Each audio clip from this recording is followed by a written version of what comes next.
മലപ്പുറം മങ്കടയിൽ ഇടിമിന്നലേറ്റ് മരിച്ച വഹാസിന്റെ പോസ്റ്റ്മോർട്ടം പൂർത്തിയായി. മറ്റു 3 പേരുടെയും പോസ്റ്റ്മോർട്ടം പുരോഗമിക്കുകയാണ്. മഞ്ചേരി മെഡിക്കൽ കോളേജിലെ പോസ്റ്റ്മോർട്ടത്തിന് ശേഷം മങ്കട കോഴിക്കോട്ട് പറമ്പ് തസ്കർ ഓഡിറ്റോറിയത്തിൽ പൊതുദർശനമുണ്ടാകും. അതിനുശേഷം മലയിൽ ജുമാ മസ്ജിദ് ഖബർസ്ഥാനിൽ ഖബറടക്കം. വെള്ളില മലയിൽ സ്വദേശികളായ റഹീസ്, ബഹാസ്, സിയാദ്, ഫഹദ് എന്നിവരാണ് ഇടിമിന്നലേറ്റ് മരിച്ചത്. പരിക്കേറ്റ 3 പേർ ചികിത്സയിലാണ്.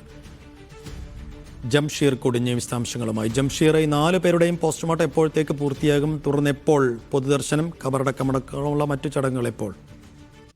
ഇപ്പോൾ ഉള്ളത് ഈ പൊതുദർശനത്തിന് തയ്യാറായിട്ടുള്ള ഈ തസ്കർ ഓഡിറ്റോറിയം പരിസരത്താണ്. ഇവിടെ പൊതുദർശനത്തിനായിട്ടുള്ള എല്ലാവിധ സംവിധാനങ്ങളും ഒരുക്കിയിട്ടുണ്ട്. സന്നദ്ധ പ്രവർത്തകർ ഉൾപ്പെടെയുള്ളവർ ഇവിടെയുണ്ട്.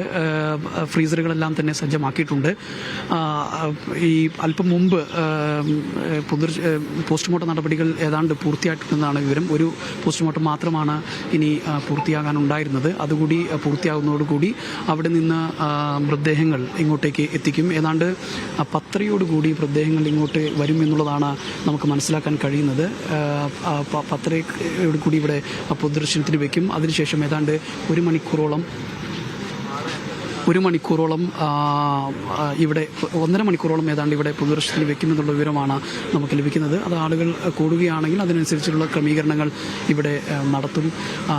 അതിനുള്ള സംവിധാനങ്ങളെല്ലാം തന്നെ ഈ ഓഡിറ്റോറിയം പരിസരത്ത് ഒരുക്കിയിട്ടുണ്ട്. കാരണം ഈ ഒരേ പ്രദേശത്തുള്ള ഒരേ മഹലിൽപ്പെട്ട കുട്ടികളാണ് മരിച്ച കുട്ടികളെല്ലാവരും തന്നെ.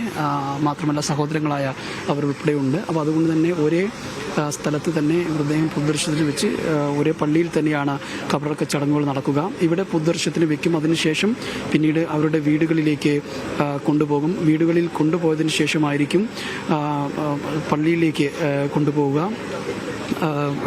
ആദ്യം ഇവിടെ പൊതുദർശനത്തിന് വയ്ക്കും. അതിനുശേഷം അവരുടെ വീടുകളിലേക്ക് കൊണ്ടുപോയി ഏതാണ്ട് 1:30 പൊതുദർശന ഖബറടക്ക ചടങ്ങുകൾ നടക്കുമെന്നുള്ള വിവരമാണ് നിൽക്കുന്നത്. വെള്ളിലയിലെ മലയിൽ ജുമാ മസ്ജിദിലാണ് ഖബറടക്ക ചടങ്ങുകൾ നടക്കുക. ഏതായാലും മൃതദേഹത്തിന്റെ പോസ്റ്റ്മോർട്ടം നടപടികൾ ഏതാണ്ട് പൂർത്തിയായിട്ടുണ്ട്. ഇനി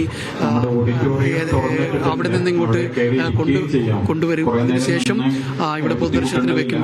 ഏതാണ്ട് 10:30 മൃതദേഹങ്ങൾ ഇങ്ങോട്ടേക്ക് വരുമെന്നുള്ള വിവരമാണ് നമുക്ക് ലഭിക്കുന്നത്. ഈ നാടിനെ സംബന്ധിച്ചിടത്തോളം വലിയ ഒരു സങ്കടത്തിലാണ്, വലിയ ഒരു ദുഃഖം തളം കെട്ടി നിൽക്കുന്ന ഒരു സാഹചര്യമാണ് നമുക്കിവിടെ ഈ ചുറ്റുവട്ടങ്ങളിലൊക്കെ കാണാൻ കഴിയുന്നത്. ഈ മരണപ്പെട്ട കുട്ടികളുടെ സമപ്രായക്കാരായ ഒരുപാട് കുട്ടികൾ ഇവിടെ വന്നു നിൽക്കുന്നുണ്ട്. കാരണം അവരുടെയൊക്കെ സുഹൃത്തുക്കളാണ്, സഹപാഠികളായിട്ടുള്ളവരാണ്.